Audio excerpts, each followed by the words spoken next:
Roger Waters explains the Floyd's new album, Animals. The front cover of Animals features a picture of Battersea Power Station here in London, with a pig flying between the enormous chimneys. So why Battersea? I think it's a very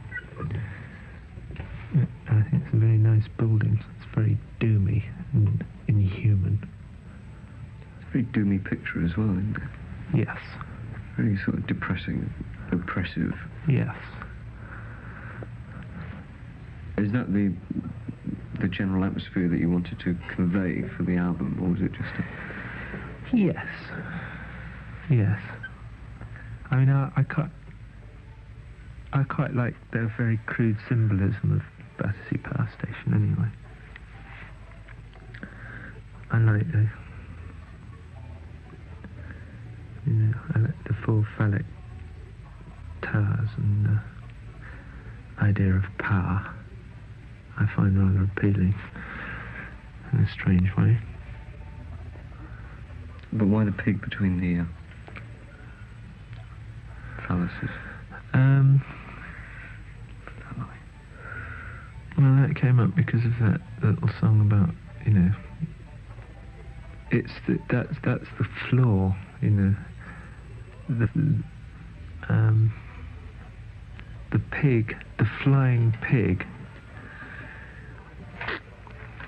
I don't know, I've never tried to put it all into words, really. The flying pig is the symbol of hope. The opening sequence of the album, the acoustic bit, is, for you, almost a rare love song. Yes, this is true. That's why I've written a lot of love songs. Yes, but this is, they tend not to find their way onto... There was a certain amount of doubt as to whether that one was going to find its way onto this album, but I thought it was very necessary. Otherwise, the album would have just been a kind of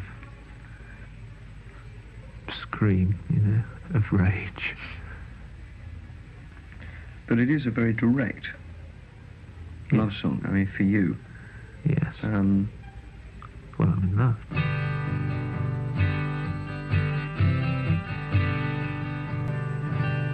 Let it be said that although the violence is tempered with sadness and even a smidgen of compassion here and there, it is a very violent album. And it's, when you're doing... And they're quite violent songs. And so I think that's why the music is a bit punchier than our normal stuff is. I've had the idea of Animals in the back of my mind for many years. Many years. Well, it is a kind of old chestnut, really, isn't it?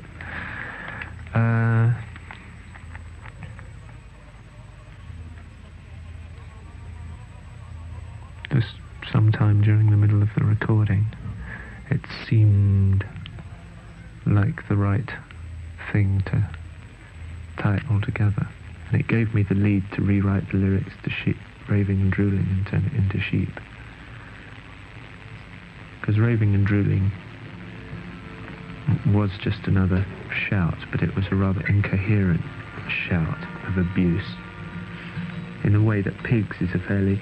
Well, Pigs is a kind of fairly compassionate scream of abuse, if you can scream abuse in a compassionate way, just by virtue of the last lines of each verse. Whereas Raving and Drooling, as it used to stand, was just a real,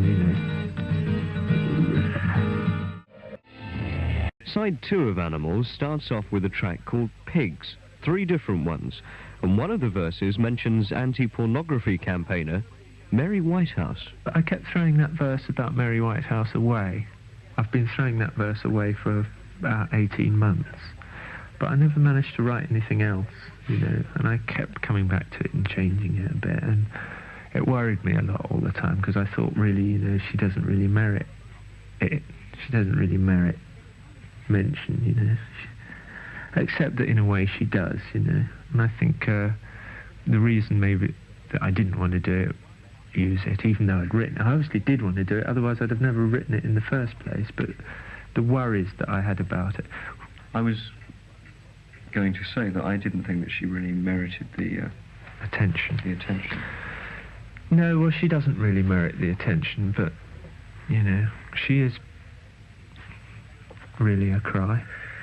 I mean, she is a terribly frightened woman, isn't she? Don't you think? Frightened? Yeah, terrified. And why does she make such a fuss about everything if she's not motivated by fear? Why doesn't she just, you know, quite get on with it? She's frightened, isn't she, that we're all being perverted?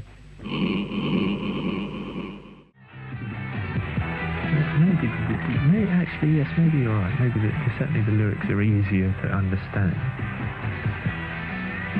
But they're not... Why I say it's less direct is because they are not a direct expression of my feelings as the lyrics on Wish You Were Here were. They're, and more of them anyway, are kind of put into a third person, you know, and about more distant events. Particularly something like Sheep, right, which has got nothing to do with me at all, really. It's a kind of weird tract, a kind of weird, slightly jumbled, you know, tract.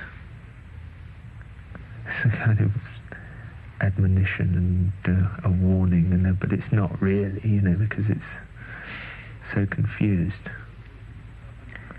A song about revolution, Nick. Revolution? Yeah, that's what that's about, mate.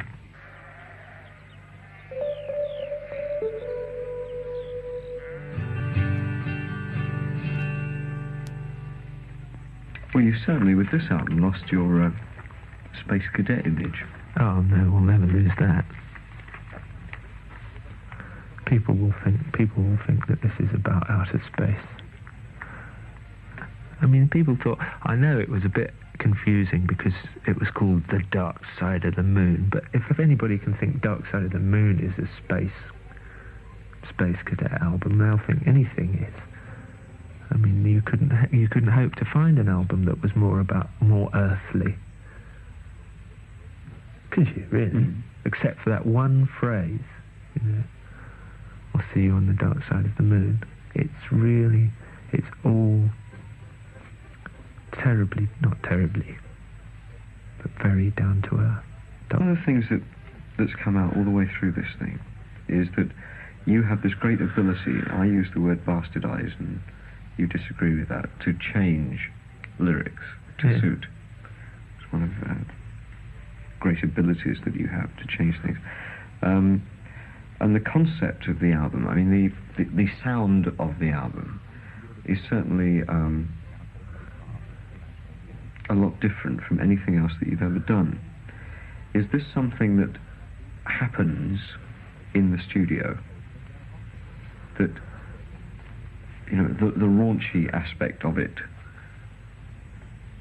sort of changes and becomes something else when you start working on it?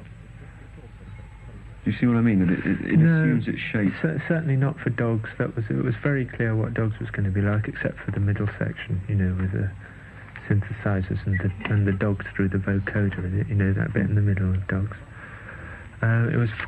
We were quite clear what that was going to sound like, really. I know, there are obviously things that developed in the studio, like, I don't know, the sound behind the guitar solos. There's two kind of fairly up-tempo solos of Dave's. There's one in the first half and one in the second half with lots of tom-toms in the background.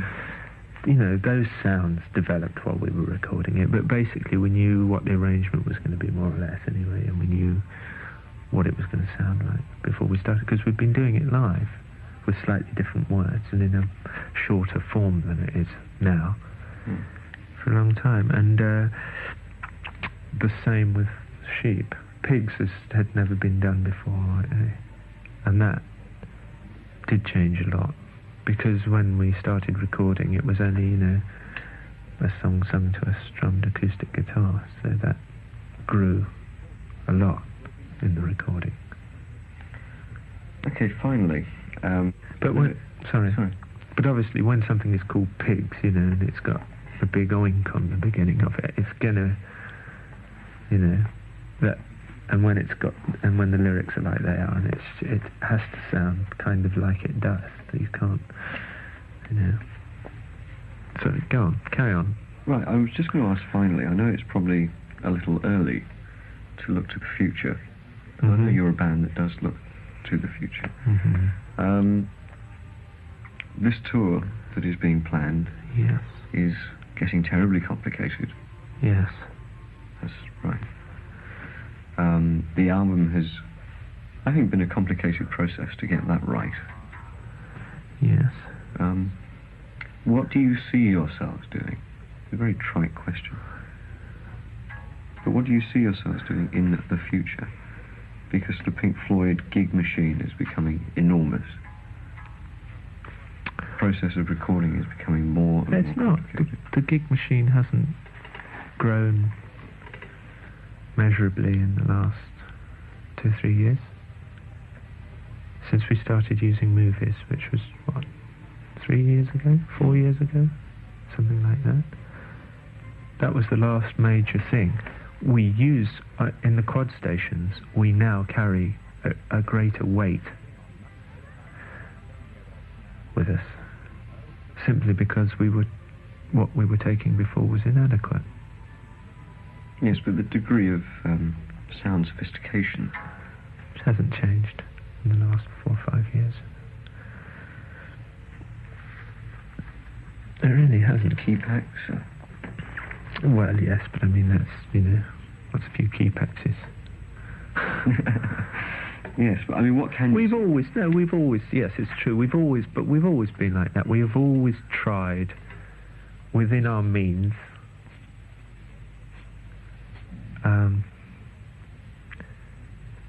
to get it working as well as we could, and to make the sound as good as we could.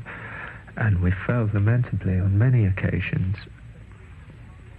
In fact, we reached a kind of peak a few years ago, and then we completely lost control of it all, and I think it's back under control now, you know. We're making some of the right decisions again now. There was an Earls Court gig a few years ago where we reached a real kind of peak, considering the acoustics of the place. We'd really got it under control, and it was very good. And after that, you know, we changed our PA and we didn't get it quite right, and we were saving money by buying cheap mixers, you know, and things like that, you know.